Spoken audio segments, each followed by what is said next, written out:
বিদেশি চলচ্চিত্র দেখার শাস্তি মৃত্যুদণ্ড এমন সাজা নির্ধারণ করা হয়েছে উত্তর কোরিয়ায়।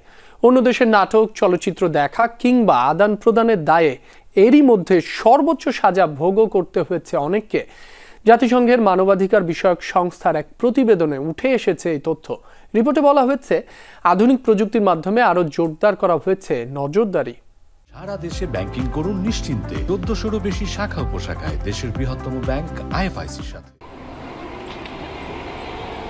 বাকি পৃথিবী থেকে একরকম বিচ্ছিন্ন উত্তর কোরিয়া। নাগরিক জীবনের সব ক্ষেত্রে কঠোর নিয়ন্ত্রণ।